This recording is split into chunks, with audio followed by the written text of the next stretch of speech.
Hello hi ನಮಸ್ಕಾರ. ಇವತ್ತು ನಾನು ಮತ್ತೊಂದು ಸಿನಿಮಾದೊಂದಿಗೆ ಬಂದಿದ್ದೀನಿ. ಮೊದಲಿಗೆ ಕನ್ನಡ ಸಿನಿ ವಿಮರ್ಶೆಗೆ ಸ್ವಾಗತ. ಇನ್ನೂ ನನ್ನ ಚಾನಲ್ಗೆ ಸಬ್ಸ್ಕ್ರೈಬ್ ಮಾಡಿಲ್ಲ ಅಂದರೆ ದಯವಿಟ್ಟು ಸಬ್ಸ್ಕ್ರೈಬ್ ಮಾಡಿ.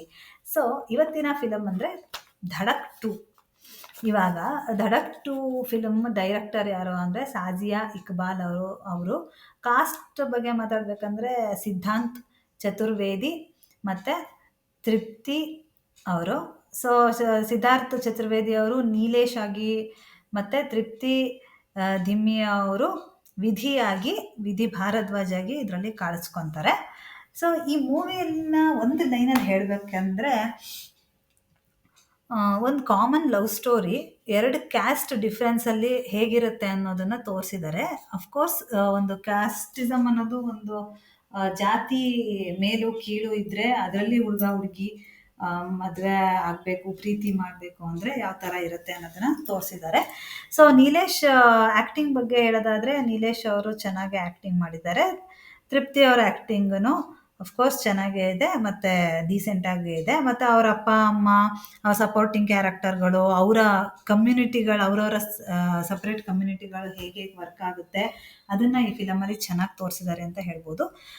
ನೀಲೇಶ್ ಅವರು ಓದೋದಕ್ಕೆ ಅಂತ ಲಾ ಓದೋದಕ್ಕೆ ಅಂತಲೇ ಬಂದಿರ್ತಾರೆ. ಅವ್ರ ಅಮ್ಮನ ಆಸೆ ಆಗಿರುತ್ತೆ. ಆಮೇಲೆ ಅವ್ರ ಸ್ಲಮ್ಮಲ್ಲಿ ನಡೀತಿರೋ ದೌರ್ಜನ್ಯಗಳು, ಅವ್ರ ಮೇಲೆ ಸುಮ್ಮನೆ ಪೊಲೀಸರು ಎಳ್ಕೊಂಡು ಹೋಗೋದು, ಇದನ್ನೆಲ್ಲ ನೋಡಿ ಅವ್ರಿಗೆ ಬೇಜಾರಾಗಿ BR ಅಂಬೇಡ್ಕರ್ ಅವ್ರ ಥರ ಒಂದು ಲಾ ಅಂತ ಓದ್ಬಿಟ್ಟು ನಮ್ಮ ಕಮ್ಯುನಿಟಿಗೆ ಒಂದು ಸ್ಟ್ರೆಂತ್ ಕೊಡಬೇಕು ಅನ್ನೋದು ಅವ್ರ ಕನಸಾಗಿರುತ್ತೆ.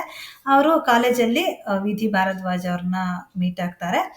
ಮೀಟ್ ಆದಾಗ ಅವರಿಬ್ಬರ ಮಧ್ಯೆ ಕ್ಯಾಸ್ಟ್ ಡಿಫ್ರೆನ್ಸ್, ಇವ್ರು ಬ್ರಾಹ್ಮಿನ್ ಆಗಿರ್ತಾರೆ, ಅವರು ಲೋ ಕ್ಯಾಸ್ಟ್ ಆಗಿರ್ತಾರೆ. ಸೊ ಆಮೇಲೆ ಅಷ್ಟು ಅವರಿಬ್ಬರ ಮಧ್ಯೆ ಲವ್ ಆಗುತ್ತೆ. ಇನ್ನೂ ಹೇಳ್ಕೊಂಡೇ ಇರಲ್ಲ, ಅವರಿಬ್ರು ನೋಡ್ತಾರೆ, ಅವರು ಜೊತೆ ಓಡಾಡ್ತಿದ್ದಾರೆ ಅನ್ನೋದನ್ನೇ ಅವರು ಅವರವರ ಜನಾಂಗದವ್ರು ಹೇಗೆ ಅದನ್ನು ಬಿಂಬಿಸ್ತಾರೆ ಅನ್ನೋದನ್ನ ಚೆನ್ನಾಗೇ ತಗೊಂಡಿದ್ದಾರೆ. ಬಟ್ ಇದು ಇನ್ನು ಪಾತ್ರಗಳ ಬಗ್ಗೆ ಹೇಳ್ಬೇಕಂದ್ರೆ ಅವರೆಲ್ಲರ ಪಾತ್ರಗಳು ಚೆನ್ನಾಗೇ ಇದೆ. ಕತೆ ನನಗೇನು ಅನಿಸುತ್ತೆ ಅಂದರೆ, ನೆಗೆಟಿವ್ ಪಾರ್ಟ್ ಹೇಳಬೇಕಾದ್ರೆ ಕತೆ ನನಗೆ ಅಷ್ಟೇನೂ ಇಷ್ಟ ಅಂತ ಅನ್ನಿಸ್ಲಿಲ್ಲ. ಮೂವಿಯಲ್ಲಿ ಒಂದು ಹಿಂದಿನ ಕಾಲದಲ್ಲಿ ಇರೋಂತಹ ಸಾಮಾಜಿಕ ಪಿಡುಗು ಬಗ್ಗೆನೇ ಒಂದು ಸ್ಟೋರಿ ಇವಾಗೂ ತೋರಿಸಿದ್ದಾರೆ ಅಂತ ಅನ್ಕೋಬೋದು.